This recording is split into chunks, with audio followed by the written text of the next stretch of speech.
Let's talk about a full head of extensions, where you should put them and why. I mean, a hair video without hair, basically. So I drew some patterns on here, and what this is mostly representing is a full head with individual strands. It doesn't matter if you're using a melted, heated up keratin bond, iTips, any other kind of beaded extension, or just any kind that's going in little bitty strands at a time. Obviously, you could use this pattern similarly for tape-ins and wefts, but the curves are going to mess you up a little bit. So let's focus on individual strands. And I wrote on the back here that this is 150 individual strands. Some companies have lower density strands and higher density strands. That's the differences in the colors here. But let me show you something that I really like about this placement pattern. And I'm gonna change everything you think about how to put extensions in. Almost every other video out there starts with putting extensions in the bottom, and it does make sense, and it works. But as you put rows in, across the back of the head, go up the head, I've watched too many stylists run out of hair. They run out of hair about right here, and they have this beautiful mullet, right? So this client's got long, thick hair in the back, and they still have short hair on the sides and the top, and they freak out and they don't know what to do. So some stylists are sharp enough to see it coming, and they're like, oh my goodness, I'm running out of hair. Well, let's put a little on the sides or the back or the top or wherever they need to fill it in. But it's an afterthought to put it in the most important area. So what I have found is that if you look at the part and put extensions in according to the part and not the ears, you don't put extensions in here and here evenly, and then leave this thick head of hair over the top of the section on this side. So if they have a left part, you put the extensions in a certain distance from the part to start with. And I literally do this myself. I put the top row in first, and I follow the curve of getting it away from this growth pattern. And I don't know if you noticed, but this curve here mimics the hairline curve here. So when you're putting hair in at this curve, way down at the bottom, what happens is the hair curves like a natural hairline. So a couple of things. That's one, it's going to curve correctly. If we get it up high enough, it's going to not have too much of the client's hair over the top of it to create a bulk line or a line of demarcation or whatever you call it. There won't be this line you have to thin out more. Of course, you should all start by thinning the client's hair on the ends and the layers a little bit before you even start putting the extensions in. But we want to focus more on placement patterns here. So that was just a little pro tip. Thin those ends before you even get started. So placement pattern, getting it up a little higher. Let me tell you another thing this does.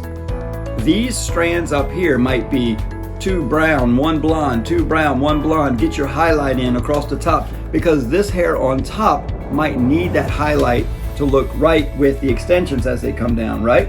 Well then, this hair covers all the other hair.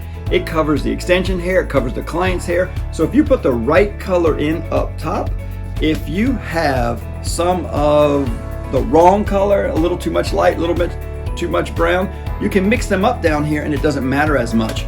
So many challenges or problems are solved when you put that top row in first. So if you start up here, get your right color, get it closer to part, come all the way around, then most of the problems people have with extensions are done, because you got hair all the way to the front, so you've covered it here. You've got hair all the way around the head, so you're not gonna have to worry about running out before you get to the top and end up with a mullet.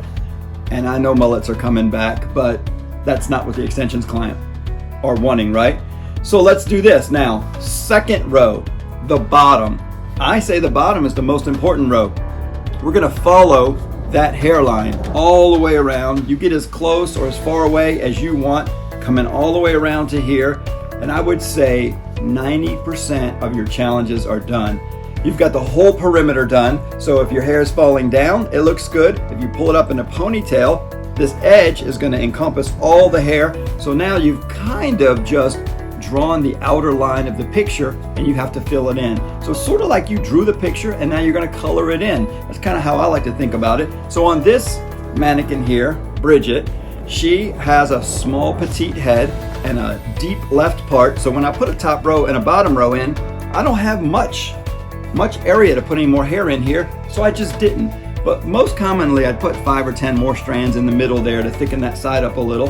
But because we went so high and so low with the top and bottom, I put 2 more rows in here. Another thing that did is by putting some hair up higher, I got hair far enough forward in the front hairline so that hair will fall over her eye here, because so many people stop extensions, they don't even come this far on their bottom row. Most people on their bottom row will stop them right above the ear, so they've got extensions here and they've got bangs here, and so it just never blends well. How do you get hair in this area? You get it with the hair that's put up here. That's what comes down and blends with that hair in the front. So by going high with the top row, you fix that. By getting the bottom row, you fixed most of the other problems, and then we just fill in the middle with the extra hair. When you do the top and the bottom row, that's when you take that third step and say, how much hair do I have left? Where can I put it? And so basically you're filling in on the sides, because I call it the money section, the bangs in the sides. That's what the client looks in the mirror, flips the hair around, looks and sees if it's looking good. She doesn't care as much about the back until her friends say it looks bad. The top and bottom row is going to make it look pretty good. Sure, it needs some hair in the middle there, but do the sides before that. So I'm going in order of what's most important to the client and most important to you not messing up extensions. Top row, bottom row, fill in on one or both sides next, and then what do you have left over? Make sure you have some left over, because you do need to put some in here, but very often I'm putting some in the middle here, one row here, 2 rows here, and 3 extra back there, depending on how much hair I've ordered. So I kind of like to use that pattern, top, bottom, 1, 2, 3, or 0, 1, 2. But on this one, it's a unique one, and with that smaller head, we end up with 2 here and 1 back there. But you kind of get the idea. Top row, bottom row, that's the most important part.